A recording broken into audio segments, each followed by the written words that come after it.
زمین تانبے کی بنا دی جائے گی، لوگوں کے پسینے نکل رہے ہوں گے، شدید دھوپ، حتیٰ کہ کفار جو ہوں گے یہ اپنے پسینوں میں ڈبکیاں لگا رہے ہوں گے، اتنا کثیر پسینہ، گرمی، بھوک، پیاس، کوئی پانی نہیں، کوئی کھانے کے لیے نہیں، اور حساب و کتاب کا سلسلہ بھی بند ہے۔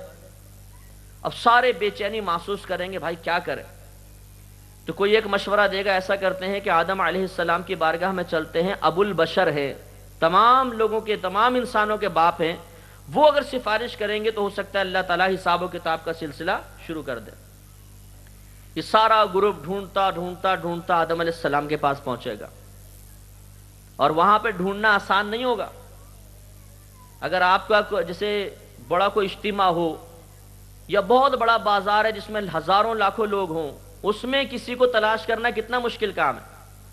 چلیں آپ یہ کہیں گے آدم علیہ السلام کا قد بڑا لمبا ہے، دور سے نظر آ جائیں گے، پھر بھی وہاں تک پہنچنا بڑا دشوار، کھچا کھچ پبلک ہوگی، اس رش میں سے نکل کر گھوم کر اور وہاں تک پہنچنا بڑا آزمائش کا کام۔ اب وہ پہنچ کے ریکویسٹ کریں گے کہ آدم یا آدم آپ اللہ کی بارگاہ میں سفارش فرمائیں، کم از کم حساب تو شروع ہو جائے۔ آدم علیہ السلام فرمائیں گے، میں اختصار سے بیان کر رہا ہوں، مختصر کر کے، یہ منصب آج میرے پاس نہیں، تم ایسا کرو نوح علیہ السلام کے پاس جاؤ۔ اب یہ سارا قبیلہ نوح علیہ السلام کے پاس پہنچے گا، وہ بھی معذرت کر کے کہیں گے آج یہ منصب میرے پاس نہیں، تم ایسا کرو ابراہیم علیہ السلام کے پاس جاؤ۔ اب سب خلیل اللہ کی بارگاہ میں حاضر ہوں گے، وہ فرمائیں گے کہ آج میں بھی یہ شفاعت کا سوال نہیں کر سکتا ہوں کہ حساب و کتاب شروع ہو جائے، تم ایسا کرو موسیٰ کے پاس جاؤ۔ اب سب موسیٰ علیہ السلام کی بارگاہ میں ریکویسٹ کریں گے، موسیٰ علیہ السلام بھی معذرت کے اظہار کر کے کہیں گے تم ایسا کرو عیسیٰ علیہ السلام کے پاس جاؤ۔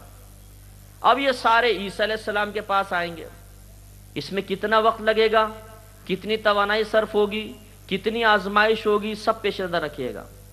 عیسیٰ علیہ السلام کے سامنے پہنچیں گے، عیسیٰ علیہ السلام فرمائیں گے کہ آج یہ منصب میرے پاس بھی نہیں، ہاں آج اگر کوئی تمہاری شفاعت کر سکتا ہے تو وہ فقط حبیب کبریا محمد مصطفیٰ ہے۔ اب یہ سب کے سب بارگاہ رسالت میں حاضر ہو جائیں گے۔ آج دنیا میں کہا جاتا ہے کہ یا رسول اللہ المدد کہنا حرام ہے، شرک ہے، کفر ہے، لیکن میدان محشر میں بارگاہ رسالت میں حاضر ہو کر سب کو یہ کہنا ہی پڑے گا یا رسول اللہ المدد، یا رسول اللہ المدد۔ اعلی حضرت نے صحیح فرمایا، آج لے ان کی پناہ، آج مدد مانگ ان سے، کل نہ مانیں گے قیامت میں اگر مان گیا۔ جب سب نبیوں کی طرف سے انکار ہو جائے گا تو آخر بارگاہ رسالت میں آ کر کہنا ہی پڑے گا یا رسول اللہ المدد، آپ مدد کیجئے۔ بڑا توجہ کا مقام ہے۔ نبی کریم صلی اللہ علیہ وسلم یہ نہیں فرمائیں گے اے بدبختو ساری زندگی تمہیں توحید کا درس دیتا رہا، تمہیں اللہ تعالیٰ کی قدرت و عظمت کا درس دیتا رہا، آج جب اللہ تعالیٰ اپنی قدرت اور عظمت کے اعتبار سے تمہارے سامنے جلوہ افروز ہے، تم اسے چھوڑ کر میرے پاس آ رہے ہو؟ نامعقولو، ڈائریکٹ مانگو، ڈائریکٹ جاؤ اللہ کی بارگاہ میں۔ کیا وہ سنتا نہیں ہے؟ کیا وہ عطا فرمانے پہ قادر نہیں ہے؟ تو مجھ سے مدد مانگ کر میدان محشر میں بھی شرک کا ارتکاب کر رہے ہو؟ دنیا میں تو شرک کرتے رہے، یہاں پر بھی آ کے شرک کر رہے ہو؟ جاؤ اللہ کی بارگاہ میں جاؤ۔ نہیں، نبی کریم صلی اللہ علیہ وسلم ارشاد فرماتے ہیں کہ جب یہ لوگ میری خدمت میں گزارش کریں گے تو میں اپنے آپ کو اللہ کی بارگاہ میں سجدہ ریز پاؤں گا۔ اور ایک روایت میں سرکار فرماتے ہیں میں کہوں گا انا لہا، ہاں میں اس کے لیے ہوں، میں اس کے لیے ہوں۔ مولانا حسن رضا خان صاحب رحمۃ اللہ علیہ اسی منظر کو اپنے اشعار کی شکل میں بیان فرما کے کہتے ہیں، کہیں گے اور نبی اذهبوا الی غیری، اذهبوا تم جاؤ، الی غیری میرے غیر کی طرف۔ آدم علیہ السلام نے بھی یہی کہا، نوح علیہ السلام نے، ابراہیم علیہ السلام نے، موسیٰ علیہ السلام نے، عیسیٰ علیہ السلام نے، اذهبوا الی غیری، اذهبوا الی غیری میرے غیر کی طرف جاؤ، میرے پاس یہ منصب نہیں۔ کہیں گے اور نبی اذهبوا الی غیری، میرے حضور کے لب پر انا لہا ہوگا۔ سرکار فرمائیں گے میں ہوں شفاعت کے لیے، سرکار فرماتے ہیں میں اپنے آپ کو اللہ کی بارگاہ میں سجدہ ریز پاؤں گا۔ اللہ تعالیٰ جواب میں کیا فرمائے گا؟ کیا یہ اے حبیب یہ کیا ہوا؟ ساری زندگی آپ کو سکھاتا رہا کہ آپ یہ کہو اللہ سے مانگو، اللہ سے مانگو، اللہ سے مانگو، اور یہاں پر آپ ان کی فریاد سن کے سجدہ ریز ہو گئے۔ اے حبیب یہ کیا کیا؟ انہوں نے وسیلہ بنایا، وسیلہ اختیار کرنا تو شرک ہوتا ہے حبیب، آپ شرک میں ان کی مدد کر رہے ہیں۔ ان سب کو اب دوبارہ کھڑے ہو کر کہیے ڈائریکٹ اللہ سے مانگو، نہیں۔ اللہ تبارک و تعالی نے اپنے حبیب کو اذن عطا فرمایا ہے، لہذا روایت میں آیا، نبی کریم صلی اللہ علیہ وسلم ارشاد فرماتے ہیں کہ اللہ تعالیٰ مجھ سے ارشاد فرمائے گئے محمد اپنا سر اٹھائیے اور مانگیے، آج آپ جو مانگیں گے عطا کیا جائے گا، جس کی سفارش کر دیں گے اس کو بخش دیا جائے گا۔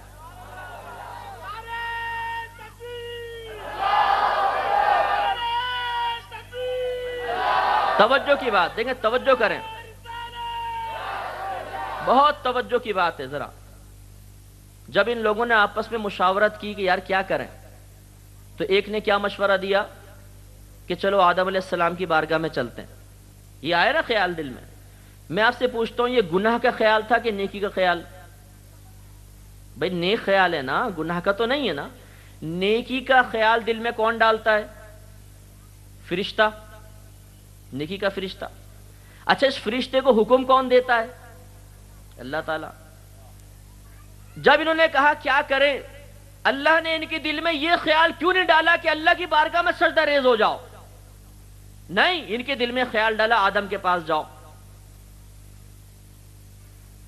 پھر آدم علیہ السلام نے کیا فرمایا؟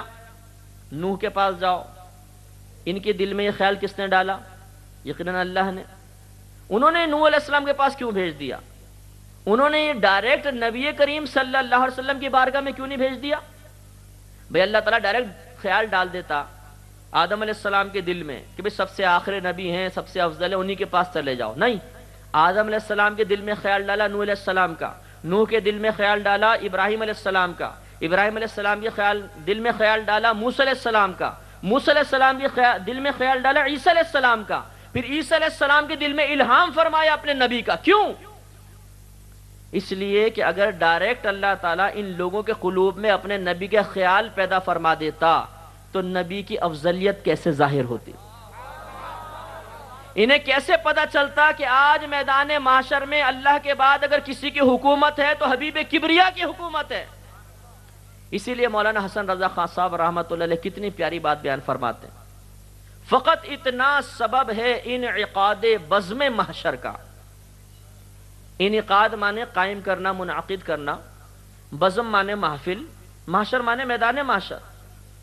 آپ اپنے شعر میں سمجھانا چاہتے ہیں کہ کیا تم لوگ یہ سمجھتے ہو کہ اللہ تعالیٰ نے میدان محشر اس لیے قائم کیا کہ حساب و کتاب کرے گا؟